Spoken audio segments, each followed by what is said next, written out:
Eu nunca acreditei muito nessas coisas. Cresci ouvindo histórias de assombração contadas na varanda da minha avó, em noites sem lua, mas sempre achei que eram exageros.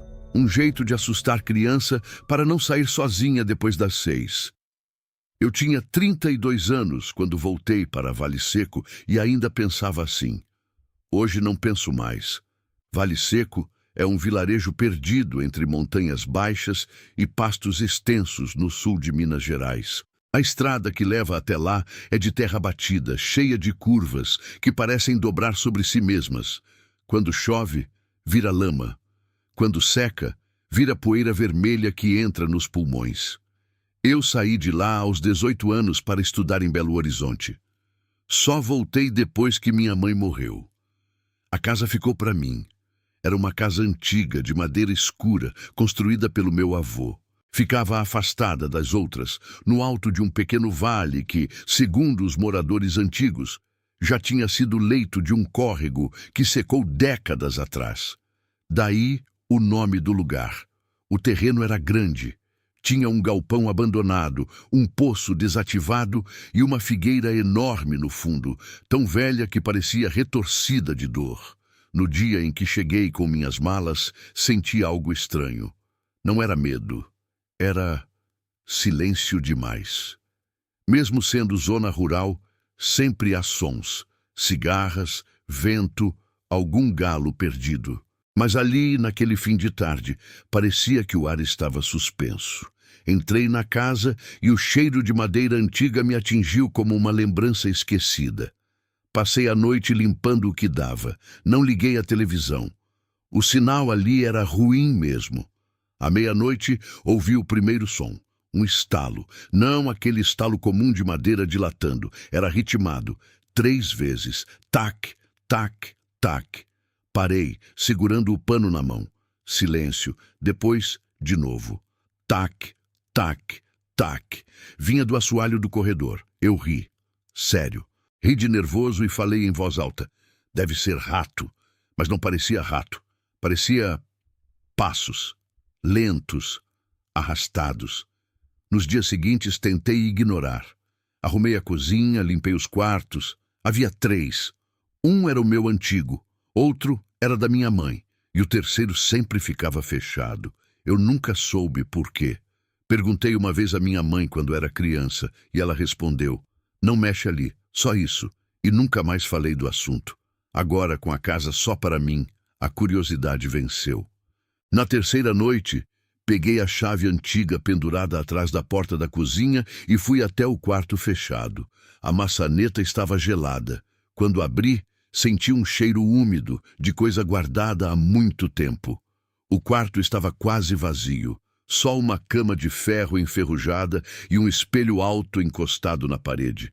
Mas havia marcas no chão, como se alguém tivesse arrastado móveis para lá e para cá repetidamente.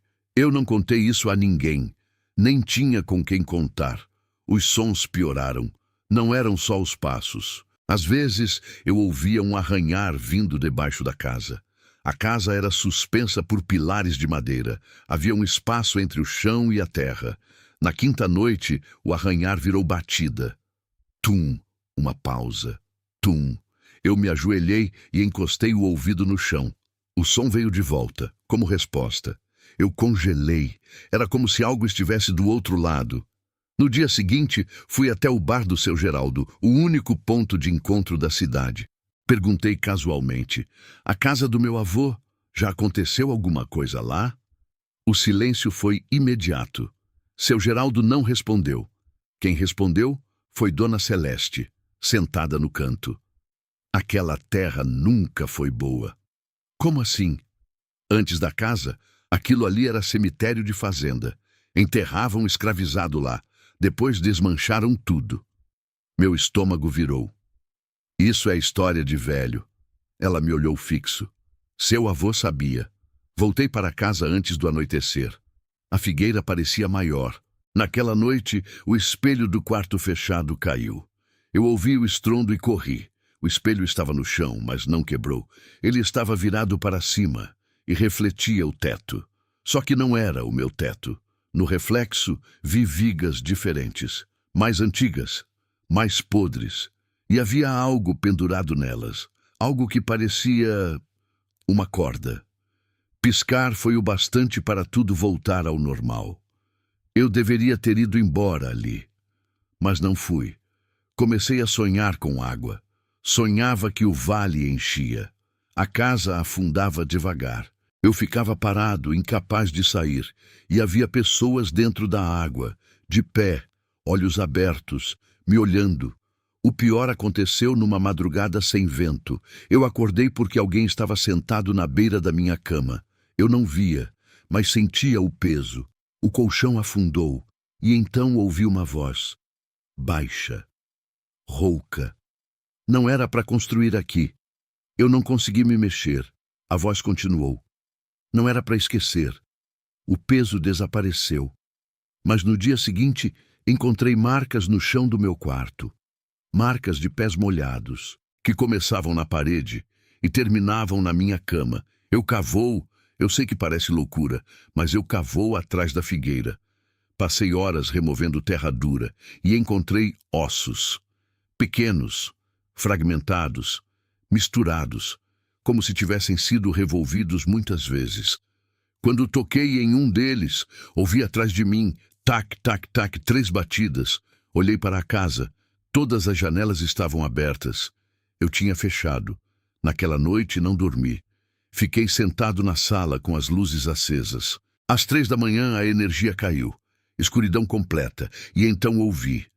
Passos. Vários. Não um, não 2. Muitos. Vindos debaixo da casa, subindo pelas paredes, entrando pelo assoalho. O chão começou a vibrar. A madeira estalava. E a casa começou a afundar.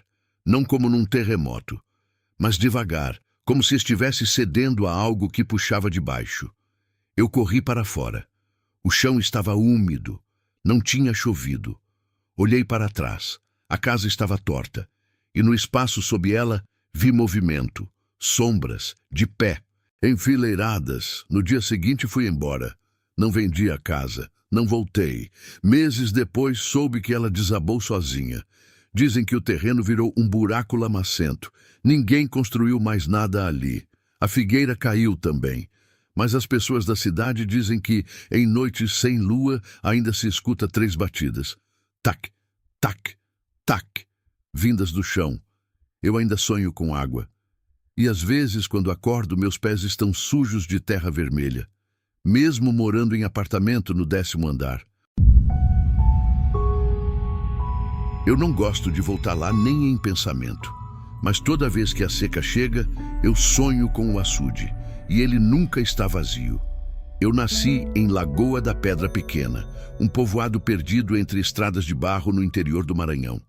Ali não tem placa na entrada, não tem posto de gasolina, não tem nada além de casas espaçadas, uma igrejinha branca e um açude antigo no fim da estrada principal. O açude velho, como todo mundo chamava. Ele não era grande, mas era fundo, fundo demais.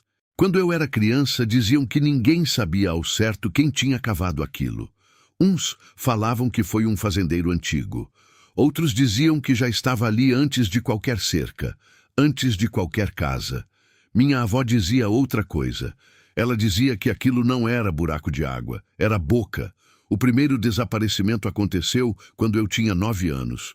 Foi o filho de Dona Raimunda, o pequeno Lázaro. Ele tinha 7. Sumiu numa tarde quente de agosto. Disseram que tinha ido pescar lambari no açude.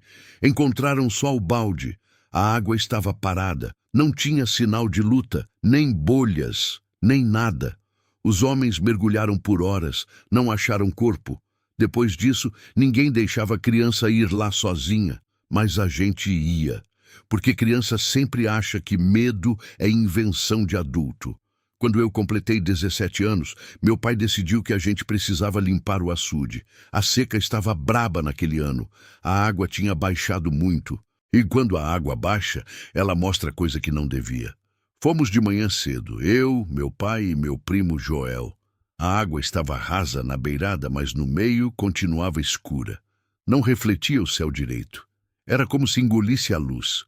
Começamos a tirar entulho. galhos, lixo, pedaços de cerca, até que Joel encontrou uma coisa estranha. Era um pano, velho, preso numa raiz submersa. Quando ele puxou, veio junto algo pesado. Era um saco. E dentro do saco, o silêncio que se fez naquele momento eu nunca esqueci. Não era animal, não era peixe, eram ossos, pequenos, humanos. Meu pai mandou Joel largar, mandou a gente ir embora.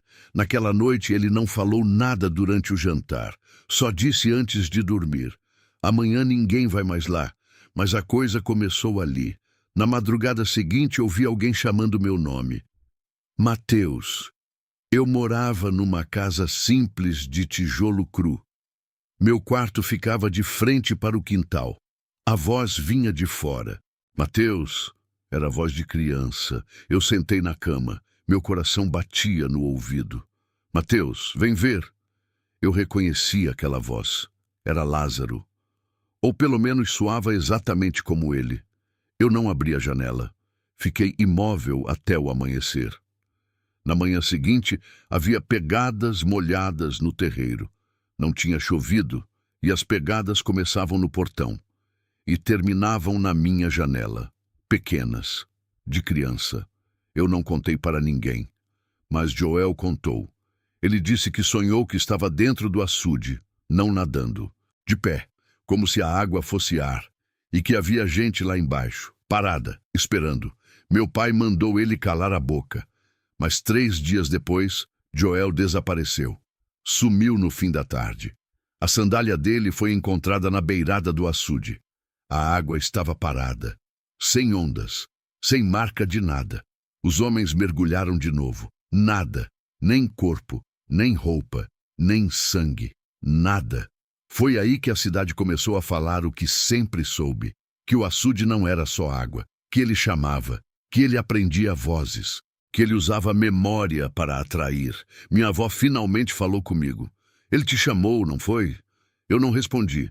Ela segurou meu queixo e olhou nos meus olhos. Ele chama quem escuta. Ele é o quê?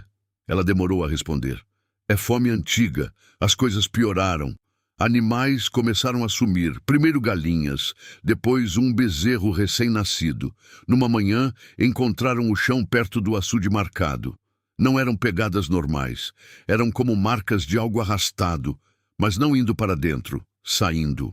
Eu comecei a ter o mesmo sonho que Joel descreveu. Eu estava dentro da água, mas respirava. O fundo do açude era maior do que deveria ser.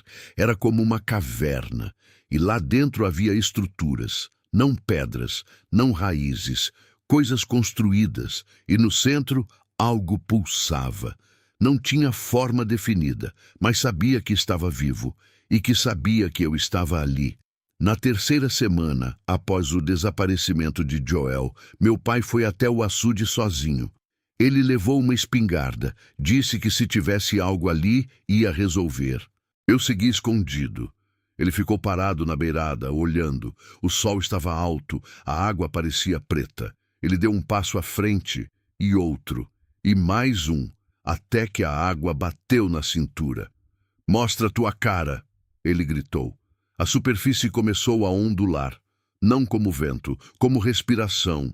Meu pai apontou a arma. Foi quando a mão surgiu, não saindo de cima, mas de baixo, de dentro da água. Segurou o tornozelo dele. Ele gritou, atirou, mas o som do tiro pareceu abafado, como se estivesse debaixo d'água. Eu corri. Quando cheguei na beira, ele não estava mais lá. A água estava lisa, silenciosa. E no centro vi algo submergir devagar, grande, mais largo que um boi. Nunca encontraram meu pai. Depois disso, ninguém mais foi ao açude. A seca piorou, mas ninguém teve coragem de esvaziar aquilo, porque todos sabiam. Se a água fosse embora, talvez o que estivesse lá embaixo não precisasse mais dela. Anos depois, fui embora de Lagoa da Pedra Pequena. Hoje moro em São Luís. Mas toda vez que a maré enche, eu escuto a mesma coisa, à noite, na beira da cama. Mateus. E às vezes acordo com os pés molhados, cheirando a água parada. Eu não volto lá, mas sei que ele ainda está. esperando a próxima seca, porque quando a água baixa, ele precisa comer. No sertão, a gente aprende cedo que o silêncio não é vazio. Ele escuta.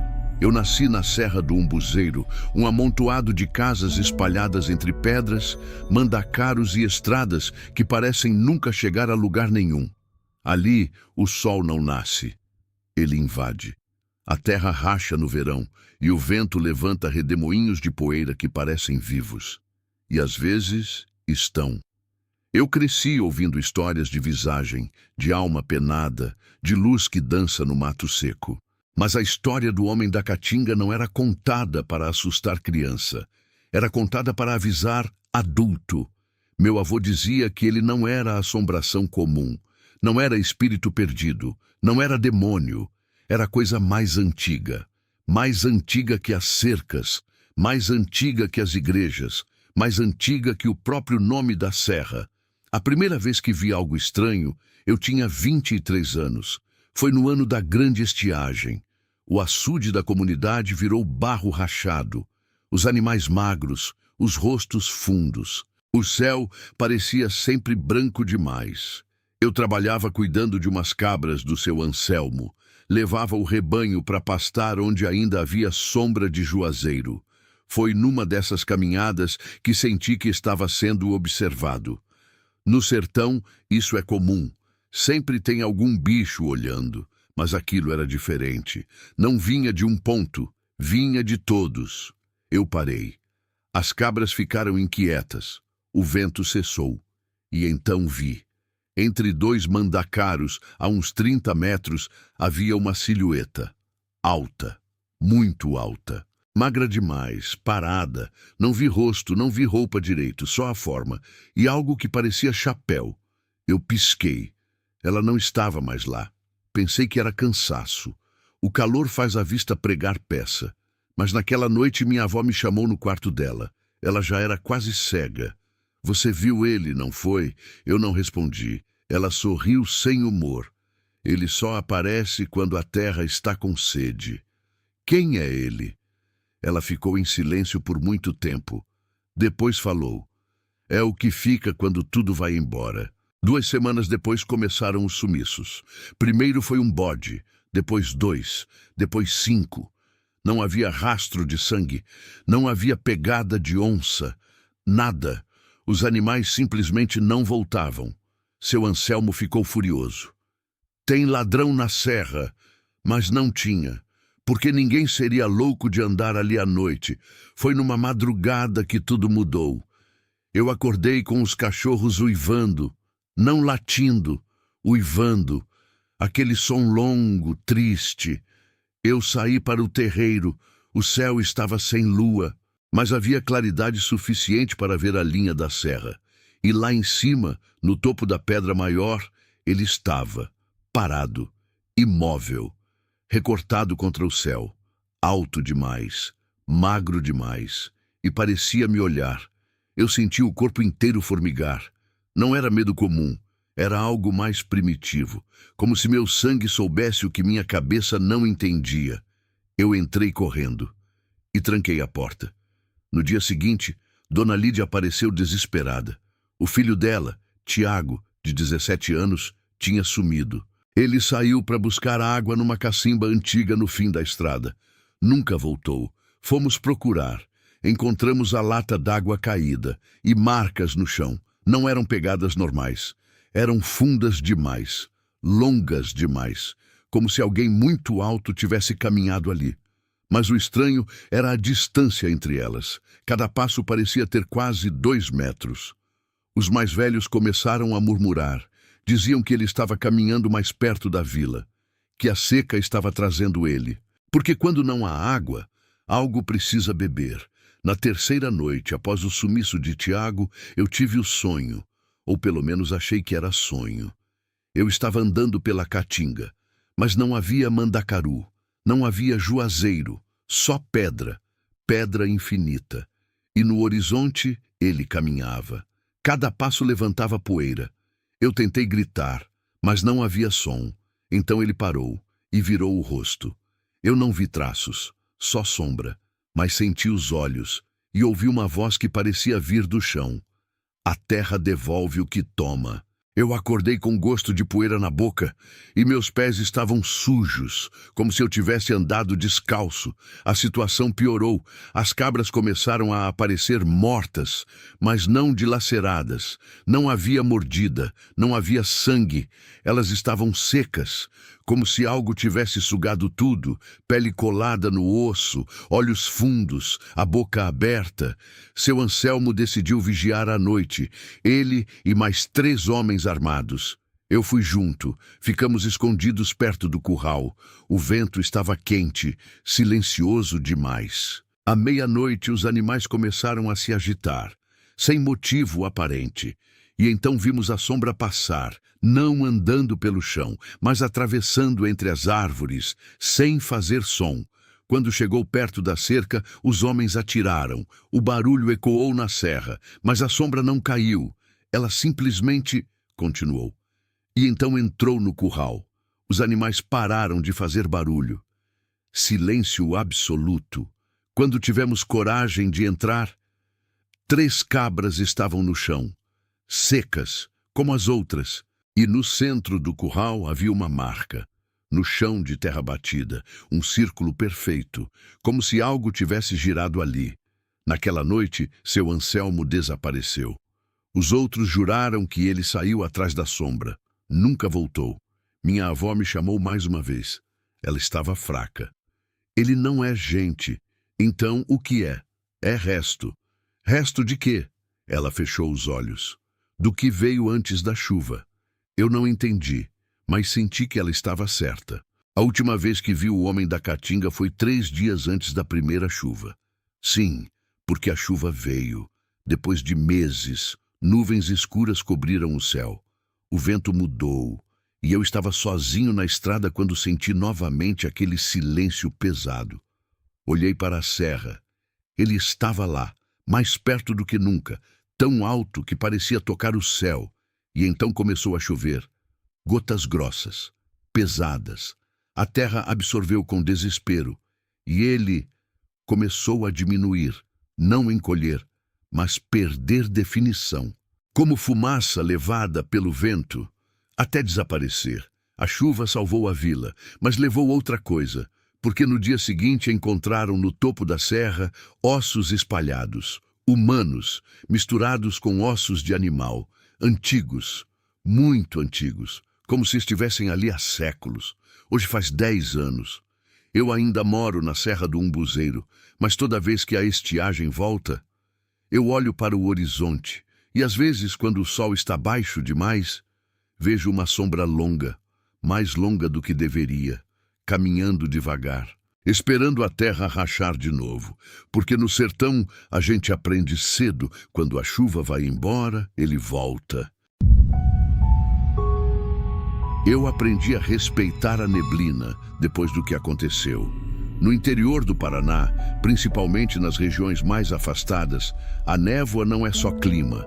Ela muda o lugar, ela apaga as coisas e, às vezes, traz outras. Santa Brígida do Norte é uma cidade pequena, escondida entre morros cobertos de mata e plantações de milho. Não chega a ter 5.000 habitantes. Depois das 8 da noite, tudo fecha. As ruas ficam vazias, o silêncio parece crescer e existe uma estrada velha de chão batido que liga Santa Brígida a um distrito ainda menor, chamado Linha Funda. Ninguém gosta de passar por ela à noite, não por medo de assalto, mas por medo do que não é humano. Eles chamam de Estrada das Velas. Eu fui motorista de caminhão por muitos anos. Viajei o Brasil inteiro. Já dormi em posto abandonado, já atravessei serra em tempestade, já vi acidente feio, mas nada me marcou como aquela estrada. Eu tinha 38 anos quando aceitei fazer uma entrega em Linha Funda. Era coisa simples, mantimentos para um mercadinho local.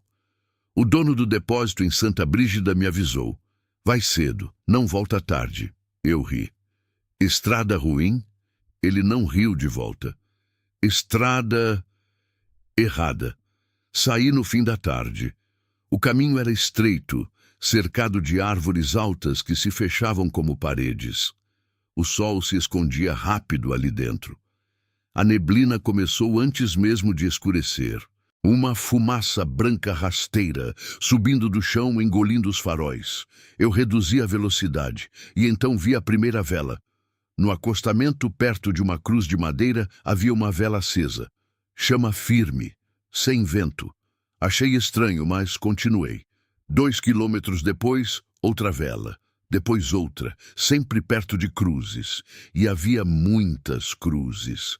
Mais do que deveria. Cheguei em linha funda. Descarreguei rápido e comecei a voltar. Já era noite. O dono do mercadinho, um homem baixo e nervoso, segurou meu braço antes de eu entrar no caminhão. Se você ver as velas... Já vi. O rosto dele empalideceu.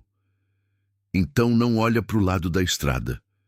Eu soltei uma risada desconfortável. O que tem do lado da estrada? Ele me encarou como se eu fosse criança. Tem quem acende. Voltei. A neblina estava mais densa. Os faróis pareciam cortar algodão. As velas continuavam lá. Mas agora eram mais. Não só perto das cruzes. Algumas estavam no meio do mato. Outras pareciam mais próximas da estrada, como se alguém tivesse colocado recentemente. Meu estômago apertou. Foi então que vi a primeira figura. Entre duas árvores, parada. Uma pessoa. Ou parecia. Alta, magra, imóvel. Eu só vi por um segundo. Quando virei o rosto de novo, não estava mais lá. A estrada ficou silenciosa demais. Nem grilo, nem sapo. Só o motor do caminhão e minha respiração. Então, no retrovisor, vi luzes. Pensei que era outro carro. Mas não havia som de motor. As luzes eram pequenas, amareladas, várias como velas, e estavam se movendo, vindo atrás de mim.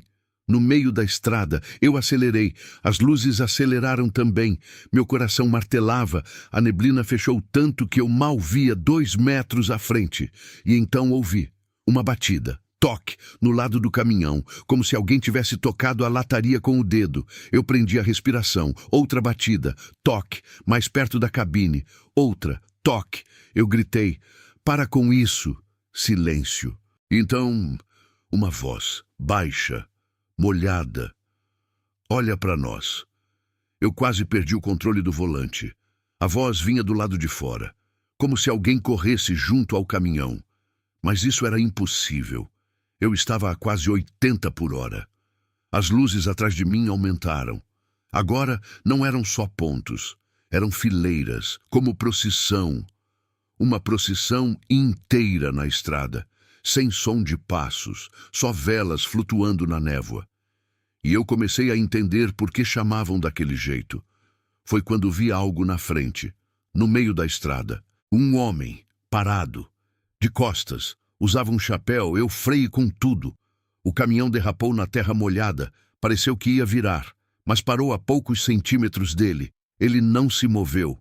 Eu buzinei, nada, gritei, sai da estrada! Ele levantou lentamente o braço e apontou para o mato, como se mandasse eu sair dali. Eu tremia inteiro, e então percebi, ele não tinha pés. A parte de baixo se dissolvia na neblina. Eu devia ter acelerado e passado por cima, mas meu corpo não respondeu. A porta do passageiro se abriu sozinha. Um vento gelado entrou, cheiro de terra molhada e vela queimada, e eu ouvi novamente. Olha para nós. Dessa vez vinha de dentro da cabine. Eu virei o rosto devagar. No banco do passageiro havia alguém sentado, uma mulher, vestida de preto, o rosto coberto por um véu, e ela segurava uma vela acesa. A chama não tremia. Ela inclinou a cabeça, e eu vi por baixo do véu nada. Não havia rosto, só escuridão, como um buraco. Eu gritei e pulei para fora do caminhão. Corri para o mato sem pensar. Os galhos rasgavam meu braço. O chão era lama, e atrás de mim as velas se moviam, centenas, como olhos, como estrelas baixas. E então começaram os sussurros. Muitas vozes, todas juntas. Fica, vem, olha, não vai embora. Eu tropecei e caí. Rolei barranco abaixo. E quando parei, estava diante de uma clareira. No centro havia algo que fez meu sangue congelar. Um círculo de cruzes, dezenas, centenas. E em cada cruz, uma vela acesa, e no meio do círculo, corpos, ou o que restava deles. Esqueletos antigos misturados a roupas, e todos estavam virados na mesma direção, como se tivessem morrido olhando para algo, algo que estava atrás de mim. Eu senti, antes de ver, uma presença enorme, como se a própria neblina tivesse peso, e uma mão fria tocou meu ombro. Eu não virei, não tive coragem. A voz falou bem no meu ouvido. Agora você viu. Acordei 2 dias depois no hospital de Santa Brígida. Disseram que me encontraram na beira da estrada, desmaiado, com febre e cortes pelo corpo. O caminhão estava parado no meio do caminho, vazio, nenhuma vela, nenhuma marca, mas no painel havia cera derretida e um cheiro que nunca saiu da minha memória. Eu nunca mais dirigi naquela estrada. Ninguém nunca mais perguntou por quê, porque todo mundo em Santa Brígida sabe.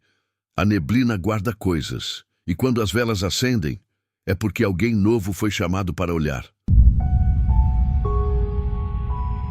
No norte, a água não é só água, ela é estrada, ela é parede, ela é memória, e às vezes, ela é boca. Eu nasci em São Raimundo das Águas Baixas, uma comunidade ribeirinha pequena demais para aparecer em mapa. Só se chega lá de barco, subindo um braço do rio Tocantins, entrando por canais estreitos, onde a mata parece fechar por cima. Ali, tudo respira úmido. A madeira das casas range. O ar cheira a peixe e folha apodrecida. E desde criança, eu ouvi a mesma regra. Nunca chama alguém pelo nome perto do rio de noite, porque o rio aprende, e depois chama de volta. Eu nunca levei isso a sério, até o ano em que meu irmão desapareceu. Eu tinha 26 anos. Meu irmão, Jonas, tinha 19. Era um rapaz inquieto, daqueles que não aceitam viver a vida inteira na mesma margem. Ele dizia, esse lugar engole a gente. Eu respondia, o rio dá tudo pra gente. Ele ria. O rio cobra. Naquela época, estava acontecendo uma coisa estranha. Peixes apareciam mortos, boiando, mas sem ferida, como se tivessem morrido de susto. E à noite, alguns moradores diziam ouvir barulho de água mexendo sozinha, como se alguém nadasse no escuro, mas não havia ninguém. Jonas sumiu numa madrugada de lua fraca. Ele saiu para verificar as redes de pesca antes do amanhecer. Pegou o remo, a lanterna e foi. Nunca voltou. O barco foi encontrado encostado numa parte do rio onde a correnteza é lenta demais. A lanterna estava acesa, flutuando, como se alguém tivesse largado com cuidado. Mas Jonas, nada, nenhum grito, nenhum corpo, nenhuma marca, só o rio parado, silencioso, como se estivesse segurando a respiração. Começaram as buscas. Homens entraram na água, reviraram o fundo com vara, chamaram mergulhadores de outra cidade. Nada. O rio não devolveu. Minha mãe ficou sentada na varanda por dias, olhando para a água como se esperasse que ele saísse caminhando de dentro dela. E minha avó só murmurava. Ele escutou o nome. Que nome, vó? Ela me olhou com olhos fundos. O dele, eu não entendi, até lembrar. Na noite anterior ao desaparecimento, Jonas estava na beira do rio, fumando. Eu gritei da porta, Jonas, entra logo! E ele respondeu, já vou! Minha voz ecoou na água. Eu chamei o nome dele, perto demais, no horário errado. Depois disso, coisas começaram a acontecer comigo. Na primeira semana, eu comecei a ouvir passos molhados no assoalho de casa, de madrugada. Ploc, ploc, ploc, como alguém andando descalço com os pés encharcados. Eu levantava, acendia a lamparina. Nada, mas o chão ficava úmido, pingando, como se o rio tivesse entrado. Na segunda semana comecei a ouvir Jonas, eu juro, a voz dele, baixa, chamando do lado de fora. Ei, eu abri a porta, só escuridão e água. Ei, mano, uma vez ouvi claramente, vem aqui, eu quase fui, mas minha avó segurou meu braço com força absurda. Não responde. É o Jonas, não é mais. O jeito que ela falou mais me deu um frio que nem o rio consegue dar. Na terceira semana, o rio mudou. Ele ficou mais escuro, não pela noite, mas como se algo dentro dele tivesse subido. As crianças pararam de brincar na margem. Os cães não chegavam perto. E toda noite, no mesmo horário, velas começaram a aparecer. Velas pequenas, flutuando, descendo devagar na correnteza, sem barco, sem mão, só velas acesas, viajando sozinhas, como se o rio estivesse fazendo procissão. Perguntei ao velho Raimundo, o mais antigo da comunidade. Ele me olhou como quem mede se eu aguentava. O fundo daqui não é fundo. Como assim? Ele apontou para o meio do rio. Tem buraco que não termina. Tem lugar que não é água. É outra coisa usando água. Meu estômago revirou. E Jonas? Ele cuspiu no chão. Se ele foi chamado, ele foi guardado. Naquela noite eu sonhei. Eu estava no rio, mas não nadando, de pé, como se a água fosse ar. E o fundo era enorme, uma caverna aberta. E lá dentro havia casas, velhas, de madeira podre, como uma cidade afogada, e pessoas, muitas, paradas nas portas, imóveis, com velas nas mãos, sem rosto, só sombra. E no centro, algo respirava, um som profundo, como um coração dentro do rio. Então Jonas apareceu. Ele estava pálido, molhado, os olhos vazios. Ele sorriu e disse: Vem comigo, aqui embaixo é calmo. Eu acordei gritando. No dia seguinte encontrei marcas no meu braço, dedos, como se alguém tivesse me segurado com mão molhada durante a noite. Minha avó viu e começou a rezar baixinho. Ele tá te puxando. Quem? Ela não respondeu, só apontou para o rio. Na quinta semana, eu vi de verdade. Eu estava sozinho na margem ao entardecer, olhando a água. O céu estava vermelho. O rio parecia sangue escuro. E então a superfície se mexeu. Não como peixe, não como correnteza, como algo grande subindo devagar. Primeiro vi um ombro, depois outro. Uma forma humana demais, mas errada. Molhada demais, lisa demais. E então um rosto emergiu. Era Jonas, mas não era. A pele dele parecia esticada como pano, os olhos fundos, a boca sorrindo grande demais. Ele falou: Você me chamou, eu não consegui respirar. Ele levantou a mão. A água escorria como se fosse parte dele. Agora eu chamo. Eu corri. Corri como nunca corri.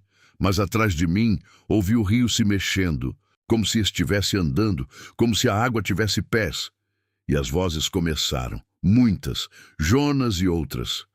Ei, vem, só um passo, a gente está esperando. Cheguei em casa e tranquei tudo. Minha avó já estava com uma mala pequena. A gente vai embora hoje. Para onde?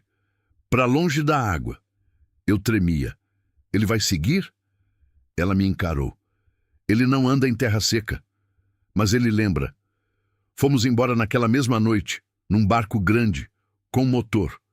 Quando passamos pelo meio do rio, eu olhei para trás e vi centenas de velas flutuando e entre elas rostos surgindo na superfície, observando, silenciosos, como quem se despede ou como quem promete. No centro, algo enorme se moveu por baixo, uma sombra maior que canoa, maior que casa, e o rio, por um segundo, sorriu. Hoje moro em Belém, nunca mais voltei, mas às vezes, quando estou perto de água parada, eu escuto, baixo, molhado. Ei! E sinto vontade de responder, como se meu nome estivesse sendo chamado de dentro. E eu entendo agora o que minha avó dizia. No norte, o rio não leva, ele guarda, e quando aprende seu nome, ele nunca esquece.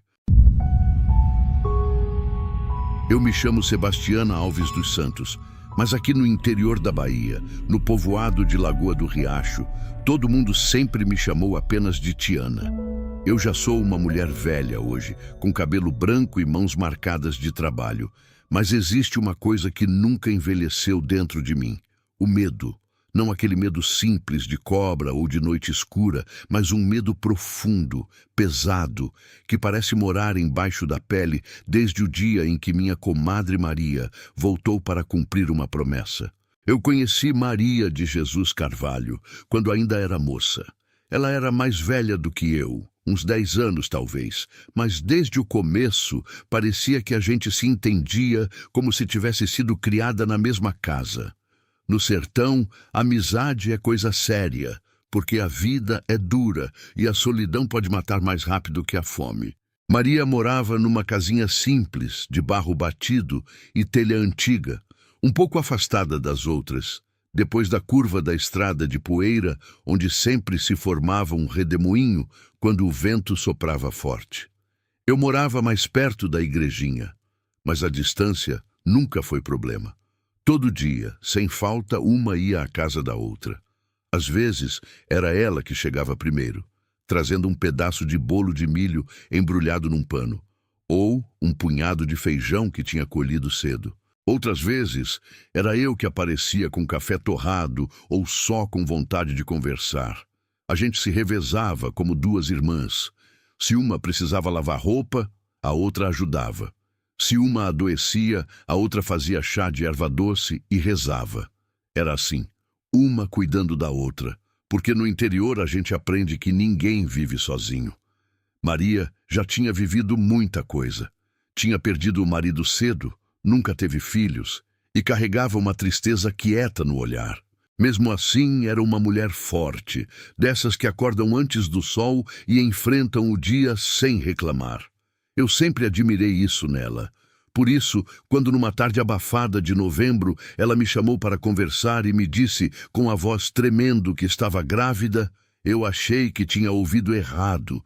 Eu lembro de ter ficado parada, segurando uma panela na mão, sem saber o que dizer. Maria já passava dos 45 anos. Gravidez naquela idade era coisa rara e perigosa. Mas ela estava com os olhos brilhando, como se Deus tivesse colocado uma estrela dentro dela. Ela passou a mão na barriga ainda pequena e disse que era um milagre, que finalmente teria um filho para chamar de seu. Eu senti alegria e medo ao mesmo tempo. Alegria por ela, medo pelo risco. Mesmo assim, prometi que estaria ao lado dela em tudo, e estive. Os meses foram passando e eu acompanhava Maria em cada mudança do corpo, em cada dor, em cada cansaço. Fazia chá, levava comida, ajudava no que podia. Ela conversava com a barriga como se já falasse com o menino. Dizia que ele ia nascer forte, que seria luz na vida dela. Mas às vezes, no fundo dos olhos, eu via um medo escondido. Foi numa dessas noites, já com a barriga grande, que aconteceu a conversa que mudou tudo.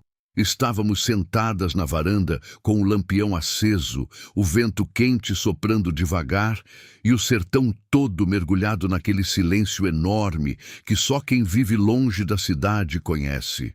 A gente falava de coisas comuns, da roça, das vizinhas, da chuva que demorava a chegar. Até que, como sempre acontece, o assunto foi escorregando para as histórias antigas. Maria começou a falar de visagens que o povo dizia ver na estrada, de luzes que dançavam no mato, de almas que apareciam pedindo oração. Eu disse que não gostava dessas coisas, que tinha medo, que era melhor não mexer com o que não se entende.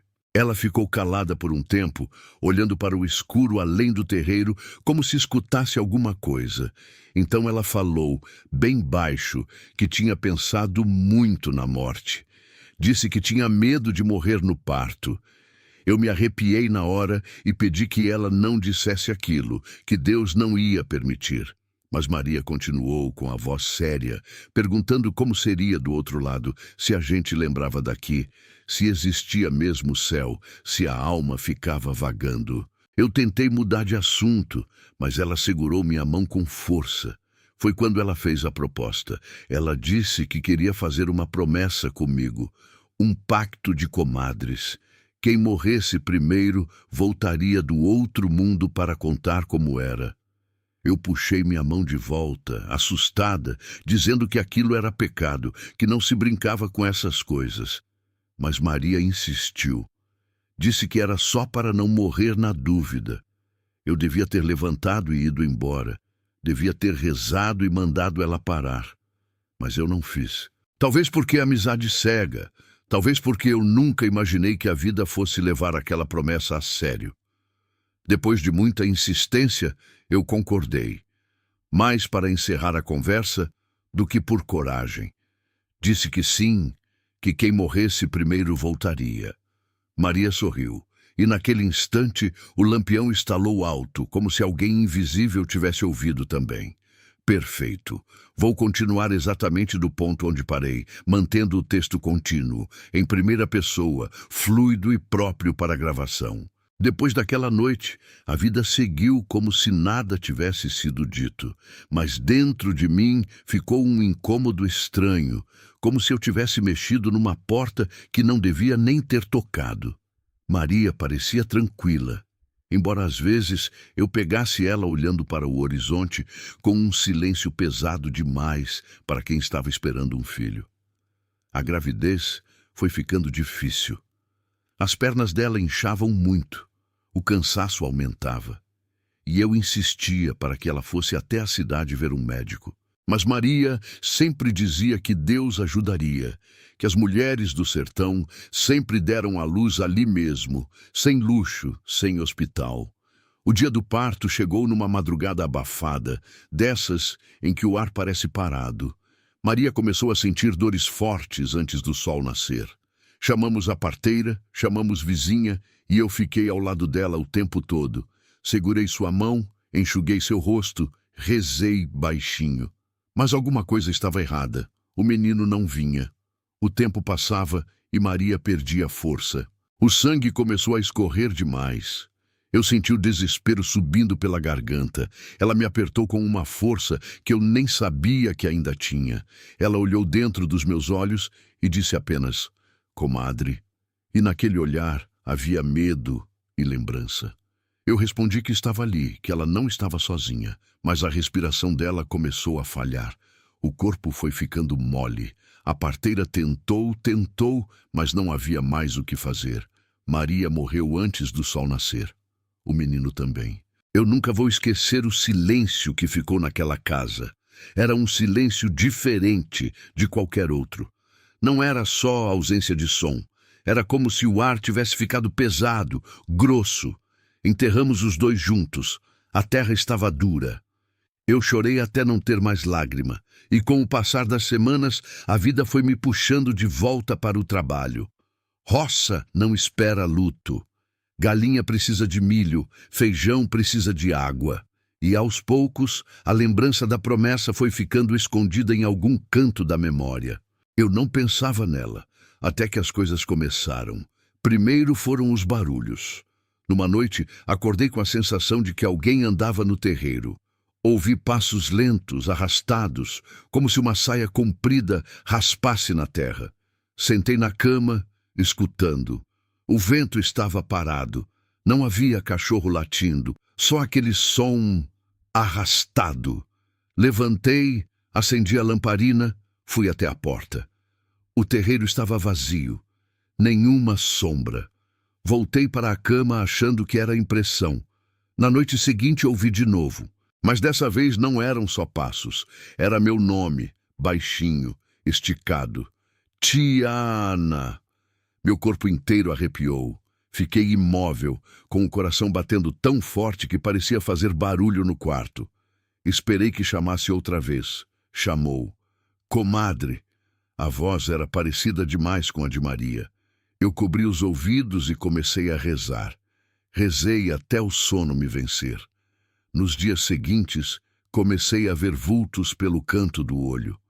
Uma sombra passando pela parede. Um movimento rápido perto da porta. Sempre que eu virava o rosto, não havia nada. Eu comecei a ficar nervosa, irritada, com medo de dormir. Mas eu não ligava aquilo à promessa, não de verdade. Eu só achava que era tristeza, saudade que mexe com a cabeça da gente. Até a noite da luz. Eu estava dormindo quando acordei com uma claridade diferente no quarto. Não era a luz do sol, nem de lamparina. Era uma luz branca, parada, no canto do quarto, perto da velha mesa que ficava encostada na parede. Sentei na cama devagar. A luz não machucava os olhos, mas também não iluminava como coisa normal. Ela parecia existir por conta própria. Meu corpo ficou pesado. Eu tentei chamar por alguém, mas a voz não saiu. A luz começou a se mover, devagar, e foi tomando forma. Primeiro um contorno humano, depois um vestido longo, depois o formato de um rosto. Era Maria, mas não como eu lembrava dela viva. Era clara demais. A pele parecia feita de névoa. Os olhos não tinham brilho. Ela não tocava o chão. Meu coração parecia que ia parar. Ela me olhou e falou. A voz era dela, mas ecoava como se viesse de muito longe, como se atravessasse água ou terra. Você quer saber como é o outro mundo? Naquele instante, a memória voltou inteira. A promessa. A mão apertando a minha. O lampião estalando. Eu não consegui responder. A luz começou a se afastar, indo até a mesa velha. Aquela mesa era antiga, de madeira escura, pesada, que tinha sido da minha mãe. Estava ali fazia anos. Maria levantou a mão. A mão não parecia sólida, mas também não era fumaça. Ela encostou a palma na madeira. Eu ouvi um som, um chiado, como ferro em brasa tocando água. O cheiro de queimado encheu o quarto. Eu vi a madeira escurecendo sob a mão dela, e então ela me olhou mais uma vez. Não havia raiva no rosto dela. Não havia alegria, só algo que eu não sei explicar. E desapareceu. A luz se apagou de uma vez. O quarto ficou mergulhado na escuridão, e eu desmaiei. Quando acordei, já era dia. O sol entrava pela janela como se nada tivesse acontecido. Meu corpo doía, minha cabeça estava pesada. Eu sentei na cama e pensei que tinha sido um sonho, um pesadelo causado pela saudade, mas o cheiro de queimado ainda estava fraco no ar. Meu coração começou a bater mais rápido. Levantei devagar e fui até a mesa. E ali estava, a marca perfeita de uma mão, 5 dedos abertos. A palma inteira, queimada na madeira. Não era sujeira, não era mancha superficial. E madeira estava marcada, afundada levemente, como se tivesse sido queimada por algo muito quente.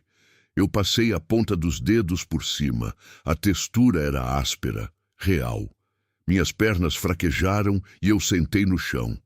Eu não tinha mais dúvida.